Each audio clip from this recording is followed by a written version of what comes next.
नमस्कार दोस्तों, कैसे हो आप सारे लोग। आशा करती हूँ जो जहाँ पर भी हो अपने अपने कर्तव्यों को सच्चाई के साथ और प्यार के साथ निभाने की जी तोड़ कोशिश किए जा रहे हो, और हम परमेश्वर की कृपा से अपनी इस साधना के इस यात्रा में सफल रहेंगे। इसी शुभकामना के साथ चलिए आज कठोपनिषद की अगली मंत्र की पाठ शुरू करते हैं।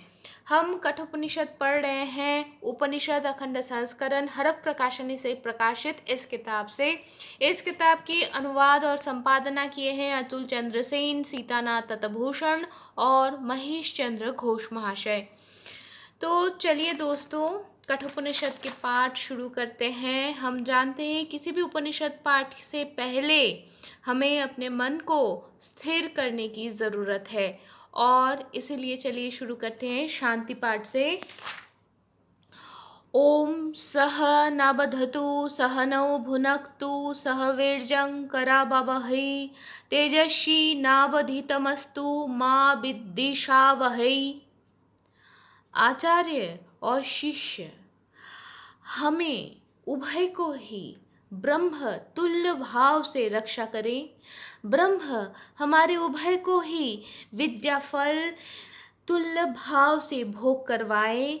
हमारे उभय को ही वे समभाव से विद्या लाभ की उपयुक्त वीर्य सामर्थ्य अर्जन करने की आशीर्वाद दे। हम अर्जन कर पाए, हमारे अध्ययन वीर्यशाली हो, अर्थात हमारे लब्ध विद्या सफल हो।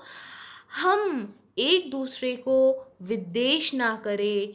हमारे आध्यात्मिक आधि दैविक और आधि भौतिक ये त्रिविध विघ्न की शांति हो। अभी तक हम प्रथम अध्याय प्रथम वल्ली से जितने दूर तक हम पढ़े हैं, चलिए एक बार देख लेते हैं। उशन हवै बाजस्रवशः सर्ववेद संददौ तस्य ह नचिकेता नाम पुत्र आस तं ह कुमारं सन्तं दक्षिणासु नियमानासु श्रद्धाविवेश स अमन्नत पितोदका जगद्धत्रीणा दुग्धदोहा निरिन्द्रियः अनन्दा नाम ते लोकास्तान् स गच्छति ता ददत्। स होवाच पितरं तत कस्मै मां दास्यसीति द्वितीयं तृतीयं तं होवाच मृतवे त्वा ददामीति। बहुनामेमि प्रथम बहुनामेमि मध्यमः किंस्वित् जमस्य कर्तव्यं जन्मयात् करिष्यति। यहाँ तक हम जान चुके हैं बाजश्रवश मुनि जो यज्ञ लाभ के लिए यज्ञ फल लाभ की कामना से विषयित यज्ञ संपादन किए, और इसके बाद अपने सर्वस्व इस यज्ञ के संपादन हेतु संपूर्ण करने के हेतु दान किए थे। उनके ही एक छोटा सा लड़का था जिनका नाम था नचिकेता।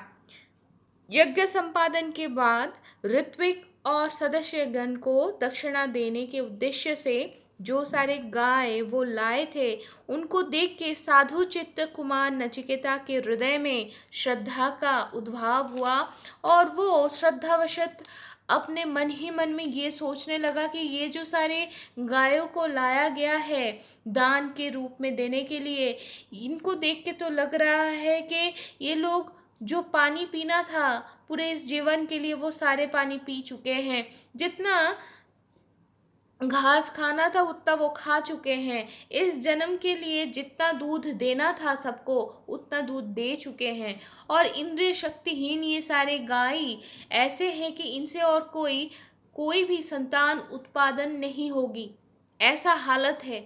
ऐसी स्थिति वाले गायों को अगर यजमान को दक्षिणा स्वरूप कोई दान करता है तो मृत्युपरांत तो उनको आनंद नाम के आनंदहीन एक लोक में, उनको ऐसे वाले लोकों में उनको गमन करने की ज़रूरत पड़ जाएगी। मतलब उनकी ऊर्ध्वगति के जगह अधोगति हो जाएगी।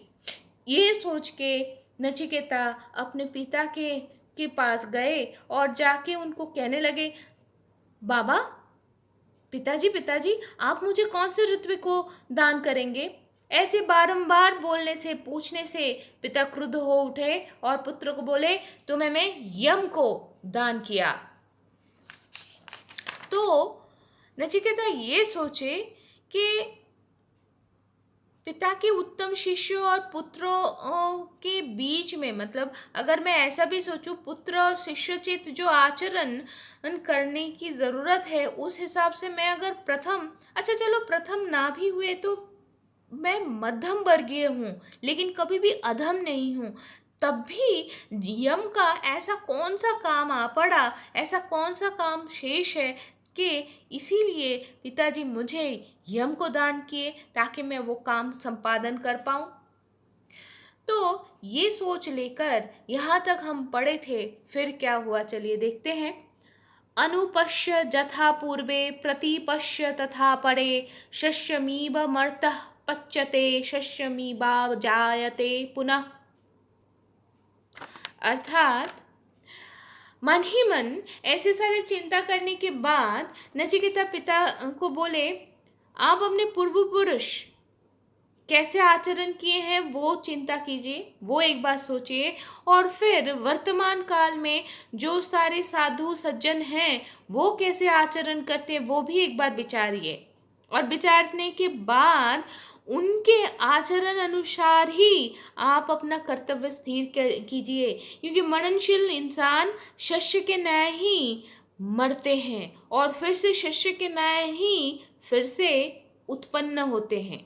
नचिकेता ये सोचने लगे सही मायने में कि यमलोक में तो जाने के लिए, मतलब यम के पास तो पिताजी ने तो दान कर दिए, लेकिन पुत्र बिच्छुओं के कारण अगर पिता के मन में अगर कोई शंका आ जाए, अगर वो दुख उनको अपने सत्यबद्धता से अगर सत्यबद्धता से अगर उसको उनको अगर हटा दे, तो ये आशंका करके वो अपने पिता को बोलने लगे कि पहले जो लोग थे वो कैसे आचरण किए हैं, आज के साधु सज्जनगण, अच्छे व्यक्ति जो साधु व्यक्ति हैं वो कैसे करते हैं, वो सारे सोचिए। ये सोचिए कि कभी भी वे प्रिय वियोग के वेदना से ग्रसित होके या डर के अपने सत्यनिष्ठा से कभी चूकते नहीं हैं, और आपको भी वही करने की ज़रूरत है, क्योंकि जन्म में मृत्यु के अधीन तो हम सारे हैं। इंसान भी इसी सस्य या दाना शस्य के हिसाब से ही पहले जन्माते हैं, होते हैं, फिर मरते हैं, फिर उग जाते हैं। आप ये सब मत सोचिए, अपने दिमाग में, अपने मन में ये दुख को, इस मोह को आने मत दीजिए, और आप अपने सत्य में निष्ठ रहिए। शायद इसी जो सोच है, इस सोच से ही हम लोगों को ये पता चलता है, हम यह आंकलन कर सकते हैं कि उतनी एक छोटा सा बच्चा, उसके मन में इतना वैराग्य था, उसके मन में इतना वैराग्य था कि वो ये सोच पाया, जीवन और मृत्यु चक्रवत ऐसे ये परिवर्तनशील एक क्या बोलूं, एक खेल है, खेल बोलूं या एक जार्नी बोलूं, हाँ जार्नी बोलना, एक यात्रा बोलना सही होगा। ये एक यात्रा है, हम बार बार मरते हैं, बार बार जीवित होते हैं और धीरे धीरे आगे ब्रह्म के तरफ आगे बढ़ जाते हैं। तो इसमें डरने की या शोकाभूत होने की कोई बात नहीं है। ऐसे इतने परम उपलब्धि इतने छोटे बच्चे में थे, इतने छोटे एक बच्चे में था, इसीलिए शायद वो ब्रह्म ज्ञान अर्जन करने के उपयुक्त हुआ था। तो शायद इसीलिए इसके बाद हम जान पाएंगे कि फिर क्या हुआ। आज के लिए यहाँ तक ही, तब तक के लिए खुश रहिए, सत्य में रहिए और प्रार्थना में रहिए। शुभमस्तु।